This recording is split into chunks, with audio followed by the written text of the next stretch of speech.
Milli Məclisin komitə iclasında təqdim etdiyimiz təkliflərdən biri də pensiya kapitalından istifadə ilə bağlıdır. Nəzərə alsaq ki, Azərbaycanda pensiya kapitalından pensiya yaşı tamam olan zaman istifadə edilməsi mümkündür. Yəni, bəzi hallarda vətəndaşlarımız daha çox pensiya kapitalına malik olur, amma istifadə etmək üçün pensiya yaşının gözlənilməsinə ehtiyac var. Yəni, kişilər üçün 65 yaş, qadınlar üçün 63 yaş yarım. O baxımdan biz təklif edirik ki, pensiya kapitalından onun müəyyən hissəsinin istifadə imkanları təqdim olunsun. Xüsusən pensiya kapitalının bir hissəsinin kommunal xidmətlər, səhiyyə xidməti, təhsil xidməti, hətta bank kreditlərinin qaytarılması üçün istifadə edilməsi mümkündür. Bu istiqamətdə beynəlxalq təcrübənin öyrənilməsi və tətbiqi məqsədə uyğun olardı. Bu, bir tərəfdən pensiya kapitalına yığma marağının artması, digər tərəfdən isə qeyri-legal məşğulluğun minimumlaşdırılmasına gətirib çıxara bilər.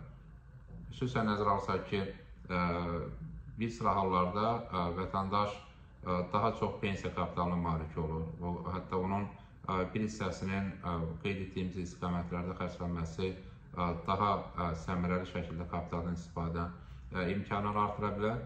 Eyni zamanda bu həm də vətəndaşlarımızda pensiya kapitalına və yığımlara marağı artıracaq. Bu, xüsusən nəzərə alsaq ki, bəzi vətəndaşlarımızın əmək haqqı müqavilələrində əmək haqqı aşağı göstərilir, bəziləri əmək haqqı müqaviləsi olmadan çalışırlar. Amma pensiya kapitalının istifadə ilə bağlı mexanizmin tətbiq olunması həm də artıq vətəndaşlarımızın bu həm əmək müqavilələrinin bağlanmasına, həm əmək müqaviləsində real əmək haqqlarının, maaşların təqdim olunmasına imkan yarada bilər və bunu stimullaşdırar.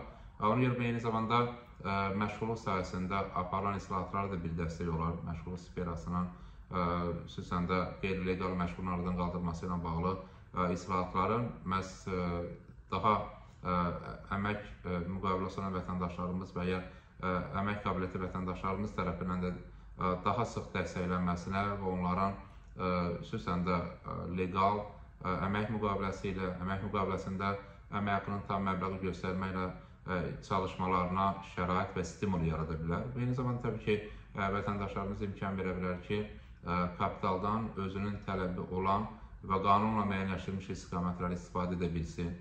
Çünki bir sıralarda səhiyyə xidməti almağa ehtiyac olur, ailənin vəsaiti olmur, amma kapitaldan bu istiqaməti istifadə imkanları yaradılması təbii ki, həm də səmərəlilik baxımından vacibdir. Digər məqam, Sinqapurda və bir sıra digər ölkələrdə olduğu kimi pensiya kapitalının bir hissəsinin istehlak üçün istifadə imkanlarının yaradılmasıdır.